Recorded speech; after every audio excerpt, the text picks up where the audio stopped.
Assalamualaikum warahmatullahi wabarakatuh. Anak-anakku semuanya kelas 2. Hari ini kita berjumpa kembali dalam pembelajaran di subtema yang ketiga. Tapi sebelum kita memulai pembelajaran, marilah bersama-sama kita buka dengan membaca basmalah bersama-sama. Bismillahirrahmanirrahim. Anak-anakku semuanya, hari ini kita melanjutkan pembahasan materi minggu lalu. Minggu lalu kita telah membahas tentang hidup rukun di rumah. Sekarang kita akan membahas tentang hidup rukun di sekolah. Oke. Jadi dimanapun kita berada, kita harus tetap menjaga kerukunan dalam hidup. Entah itu di rumah, entah itu di sekolahan, maupun di masyarakat. Jadi ketika kita hidup rukun, maka hidup kita akan menjadi aman, tentram, damai. Jadi kita jauh dari masalah. Itu nggih.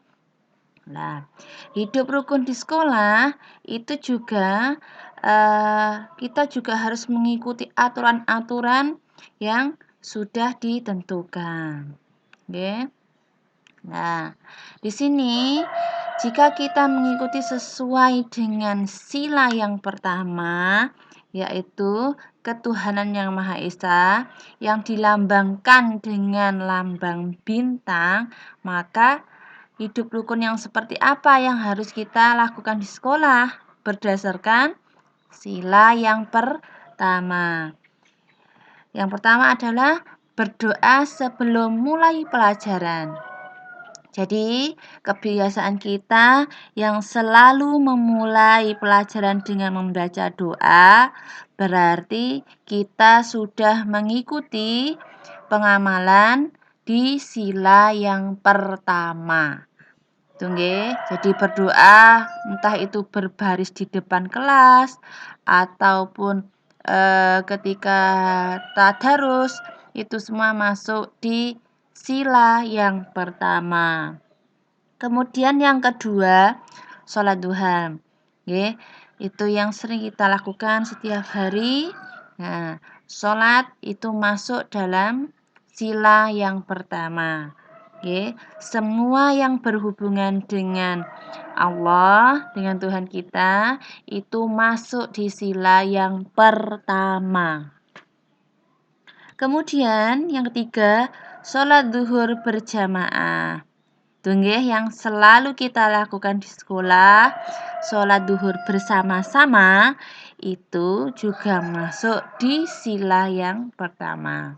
Diingat-ingat ke sila pertama, ketuhanan yang Maha Esa, lambangnya bintang, itu semua berhubungan dengan Tuhan atau berhubungan dengan Allah, itu masuk di sila yang pertama. Itu yang pertama. Kemudian yang kedua, sila yang kedua, kemanusiaan yang adil dan beradab dilambangkan dengan lambang rantai. Lah, apa saja sikap yang disesuai dengan sila yang kedua jika di sekolahan? Yang pertama, membantu teman yang kesusahan. Jadi, kita harus membantu teman di kesusahan, entah itu kesusahan ketika kesulitan untuk belajar, kemudian kita membantu menerangkan, itu tidak apa-apa. Yang penting jangan membantu teman yang kesusahan ketika ulangan. Biarkan dia berusaha sendiri dahulu. Jangan kita memberi contekan. Itu. Kemudian yang kedua, menolong teman yang jatuh. Jadi ketika kalian bermain, kemudian ada teman yang jatuh, silakan dibantu. Biasanya di dalam kelas itu sudah ada kotak P3K yang isinya itu obat semua. Maka belajarlah untuk mengobati teman kalian yang sedang jatuh. Jangan terburu-buru memanggil guru kalau kalian bisa melakukannya sendiri terlebih dahulu. Itu nggih, agar kalian bisa mandiri. Kemudian yang ketiga, membagi jajan pada teman. Nah, mungkin temanmu ada yang kelupaan membawa voucher, kemudian tidak bisa jajan. Kamu yang punya voucher banyak, atau mungkin kamu membawa bekal dari rumah, bisa dibagi dengan temannya, supaya temanmu juga bisa merasakan jajan yang kalian bawa itu. Oke, jadi semua ini termasuk dalam sila yang kedua, kemanusiaan yang adil dan beradab dengan simbol rantai. Itu nggih. Kemudian yang ketiga, nggih. Sila yang ketiga, persatuan Indonesia dilambangkan dengan pohon beringin. Nggih, pohon beringin sila yang ketiga. Lantas, pengamalan apa saja yang harus kita lakukan berdasarkan sila ketiga tentang hidup rukun di sekolah. Yang pertama, tidak rebutan mainan. Itu nggih. Jadi jika mainannya itu hanya sedikit, maka bergantian saja. Nggih, latihan sabar. Sabar menunggu temannya selesai, nanti kemudian bergantian dan seterusnya. Jangan sampai gara-gara rebutan mainan kekeluargaannya bisa pecah, nggih, akhirnya tukaran, bertengkar. Nggih, itu enggak boleh. Kemudian yang kedua, mainan bersama-sama. Oke. Jadi dalam kelas itu jika ada mainan, ya sudah, mainkanlah bersama-sama. Toh mainan yang ada di kelas itu milik bersama, bukan milik pribadi. Disediakan untuk dimainkan bersama-sama. Nah, itu nggih. Dan ingat ketika bermain itu jangan sering untuk memilih-milih teman. Tidak boleh. Semua teman yang ada di sekolah itu adalah temanmu. Kemudian yang ketiga, tidak bertengkar dengan teman. Jelas. Karena ingat persatuan Indonesia berarti kita dituntut untuk bersatu, nggih, tidak terpecah belah. Jadi tidak ada namanya bertengkar. Nggih. Kalau kalian lihat pohon beringin itu, nggih, teduh. Nah, ketika kita ada di bawahnya berarti supaya kita juga ikut teduh, maka kita harus bersatu. Ya. Jadi itu contoh pengamalan sila ketiga hidup rukun di sekolah. Kemudian selanjutnya adalah sila yang keempat, nggih. Kerakyatan yang dipimpin oleh hikmat kebijaksanaan dalam permusyawaratan perwakilan dilambangkan dengan kepala banteng. Simbolnya adalah kepala banteng. Lantas, apa saja pengamalan hidup rukun di sekolah jika disesuaikan dengan sila yang keempat? Yang pertama, musyawarah memilih ketua kelas. Jadi, ketika kita memilih ketua kelas, dimusyawarahkan dengan semua anggota yang ada di dalam kelas, maka kita berarti sudah melaksanakan pengamalan Pancasila yang keempat. Nggih. Jadi, pemilihan ketua kelas itu harus dimusyawarahkan agar adil, nggih. Tidak berat sebelah. Nggih.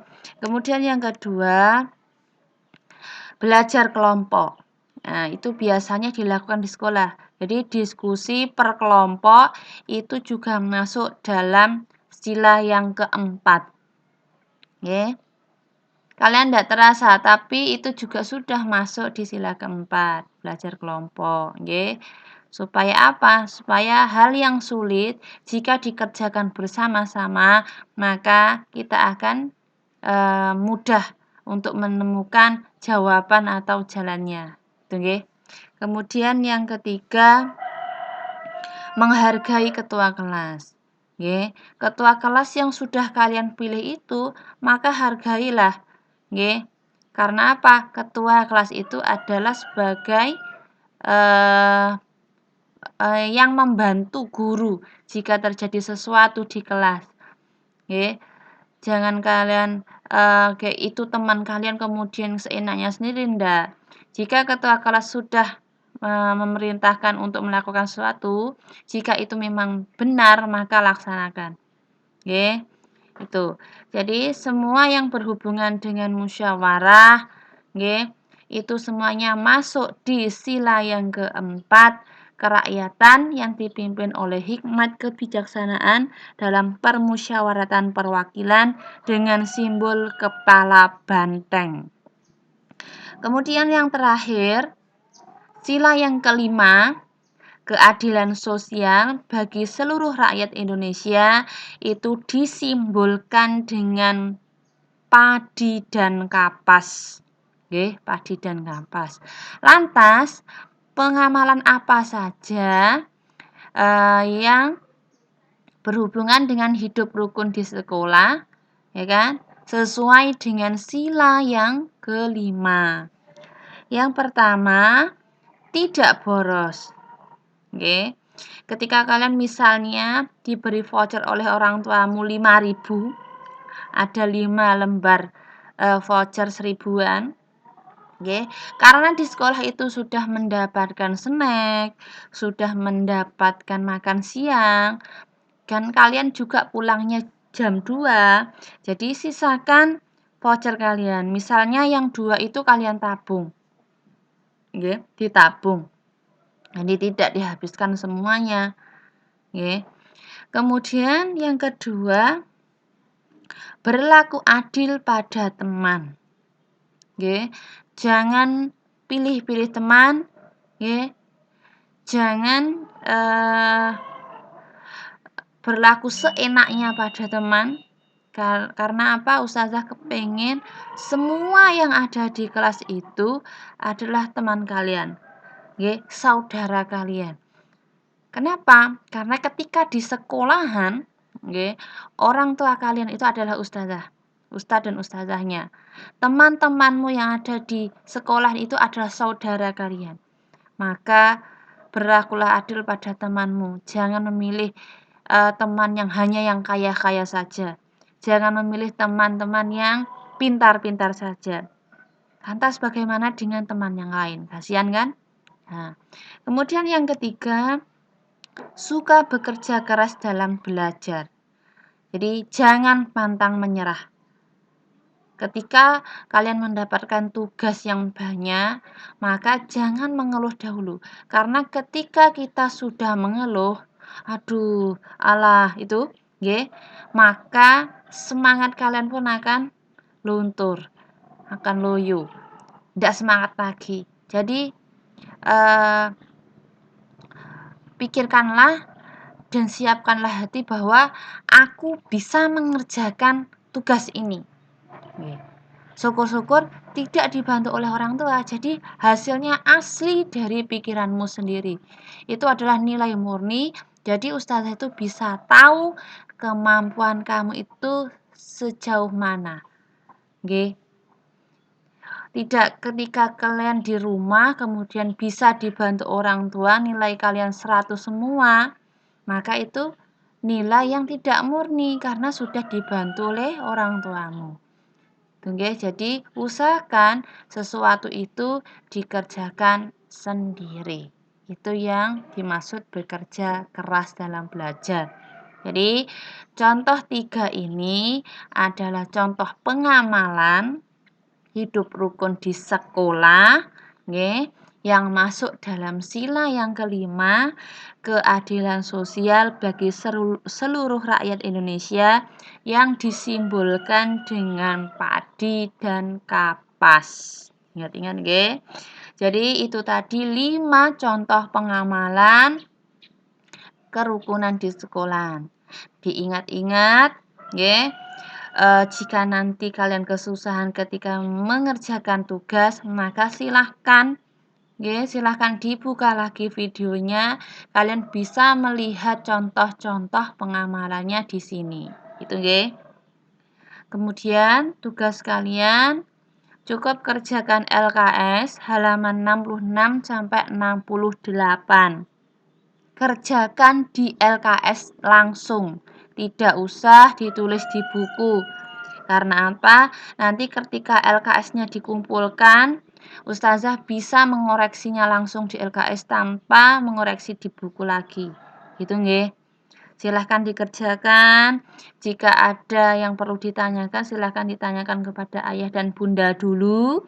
Jika ayah dan bunda tidak bisa menjawab, silahkan bertanya kepada Ustazah dengan WA Japri ke Ustazah. Insya Allah Ustazah akan membantu kalian. Gitu nggih. Tetap semangat. Ya, tetap semangat. Mudah-mudahan tugas ini bisa selesai pada hari ini juga. Gitu nggih. Mungkin itu yang bisa Ustazah sampaikan pada hari ini. Seperti biasanya, sebelum kita mengakhiri pembelajaran pada hari ini, marilah bersama-sama kita mengucapkan hamdalah. Alhamdulillahirrabbilalamin. Mungkin itu yang bisa Ustazah sampaikan. Kurang lebihnya Ustazah mohon maaf. Billahi taufik wal hidayah. Assalamualaikum warahmatullahi wabarakatuh.